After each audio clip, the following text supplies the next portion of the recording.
Well, there's already way too much emphasis in our society on how you and I look. The clothes we wear, our body shape, the hairstyle, our makeup, which I know nothing about. Well, I don't want to add to any of that noise because I ultimately do believe that your heart can shine brighter than your face. We still need to take into consideration that your artist's photography, the photo on your Spotify, your IG profile, or the cover of your next release can either help or hinder your path to seek artistry full time. No cap.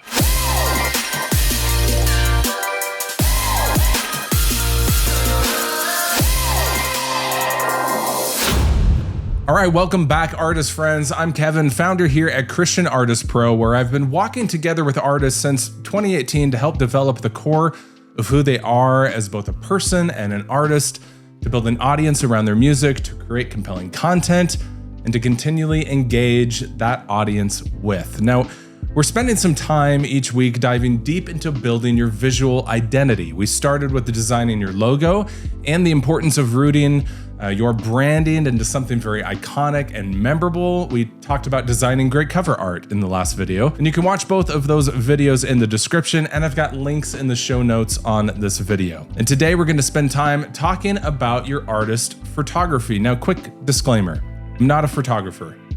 Okay, please don't tune out. I think a great artist knows that they don't have to be amazing or even know about all of the things. There's too many things. You just need to surround yourself with people who are passionate about these corners. But I do believe that if you don't see the necessity of great photography, you'll have no reason to go down this path. So yeah, even though I don't own a DSL camera, I barely know what a DSL camera is. I'm recording this on my iPhone. I haven't opened Lightroom in the past decade. I barely use the camera on this thing. I do have some experience in talking with many artists about what has worked and what has not worked for them around the subject. So as you and I seek to level up your entire artistic game, I believe what we're going to talk today will actually be incredibly helpful to you. So what I have for you today is 5 questions to just ask yourself and others as you begin the creative process of planning and taking and using your artist or band photography. And the first thing we're going to look at is to figure out what you want. How are you going to look? The question that I would ask you is, do you even have a plan? Or are you just hoping for a professional photo? Now, what do I mean by a plan? Typically, you're going in with the intention of creating a specific feeling, a specific ambience per se. And hopefully that is complementing the music that you have already created. We're going to talk about that here in a little bit. Another question to ask is, have you decided on clothing, hair, and makeup? It's very important just to understand your entire look. If you're going to take a professional photo, and I hope you do, you got to look a little professional. Don't just show up like you're going to Walmart on a Sunday afternoon.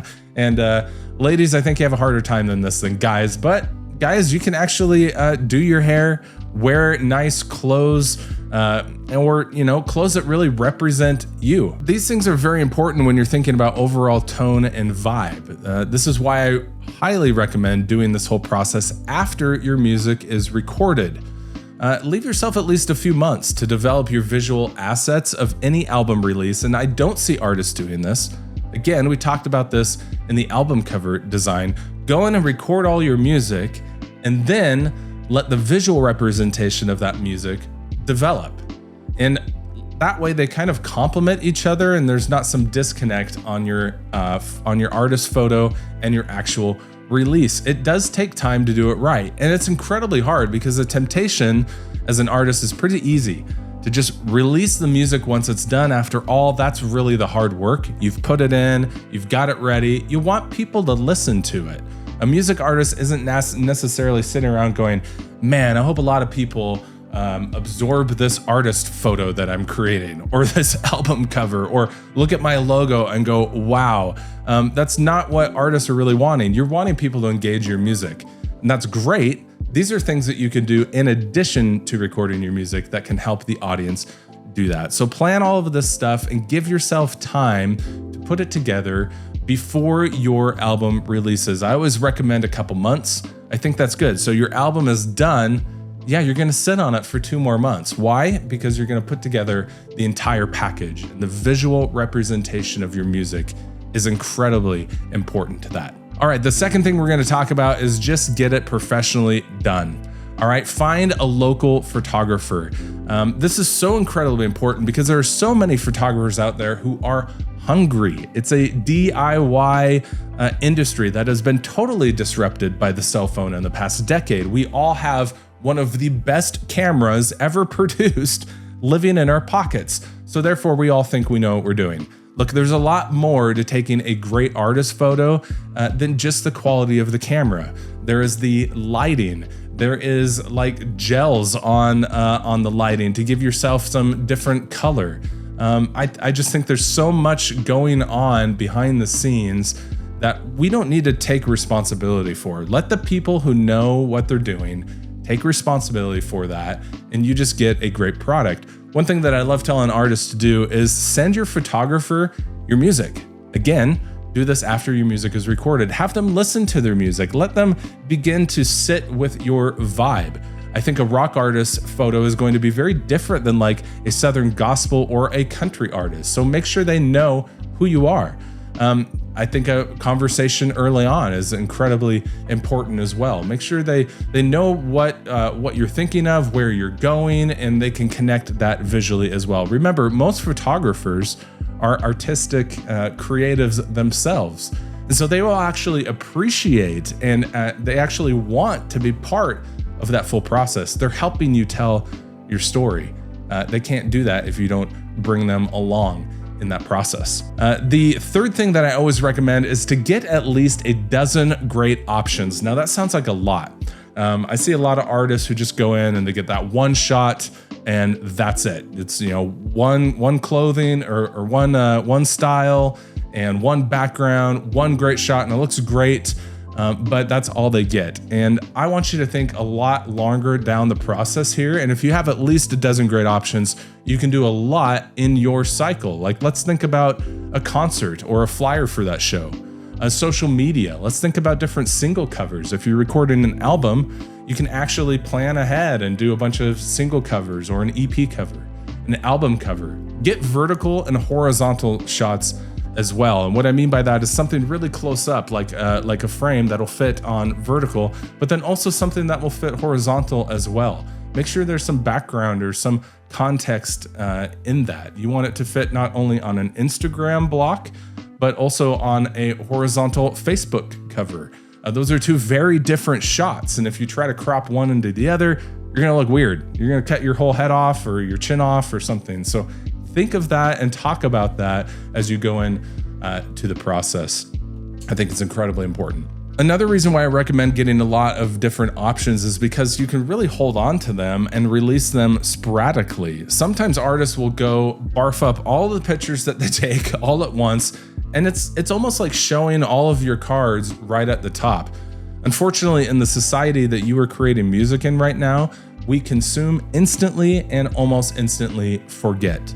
And so if you are able to come up with some different options and re-engage that same community with a different look, but it's tied to the same project, you actually are putting a couple weapons into your arsenal, into your visual identity arsenal, and you can re-engage them differently and think about that process kind of upfront. All right, we're zooming by. I hope you're taking some good notes here, but the fourth recommendation here is to do a photo shoot for every album cycle. Now, I think great artists take their audience through a total journey. This is what is, in my opinion, so creatively damaging and killing with the music industry right now, with this single release mentality that so many artists are stuck in. And I say stuck in seriously. You're probably stuck in this release mentality where you just have to release a single and that's all the creative process exists to do. You aren't creating music in bulk, and therefore you aren't able to take your audience on a journey. There's no journey. Everything just starts and stops with each individual release, and you aren't telling a story that bridges these releases. If you can do that, your artistry will up tremendously. And I think you're gonna have more fun. I think your audience is going to have more fun as they discover and rediscover your music based on their experiences of past releases. If you're not helping connect the dots, it's just gonna be like you're new all over again. And so I think you can actually build. I mean, that's what building is you start with a foundation and you put something related on top of it versus building all these little tiny homes all over that really aren't talking to each other at all. Okay, and then the fifth thing I really want you to be thinking about, and I think this is more in the Kevin's pet peeve folder than anything else. I own a media site at newreleasetoday.com. I'm going to pull artist photos all the time from socials and their websites, and I can't tell you at least half of the time I'm pulling low-res photos from Facebook, from Instagram, from Twitter, from their websites. Give media access to your photography to use the way that they need by making sure you're uploading a high-res edited photo to all of your socials. Let the social media sites crop them the way they need to, but when I go in and view that photo individually, I'm getting the full non-compressed photo that I can download and use however I want to. And I think this is something that a lot of artists just don't even think about. They crop it, they want to keep it small and cropped and use it the way they want to use it. They aren't thinking how others are going to grab that and use it. So give your partners a lot of options and let them crop that photo how they need. All right, well, there's some really quick tips on how to approach photography for artists and bands. I hope you got a couple good tips and encouragement to actually spend some time really going through this process. Again, it's so incredibly important.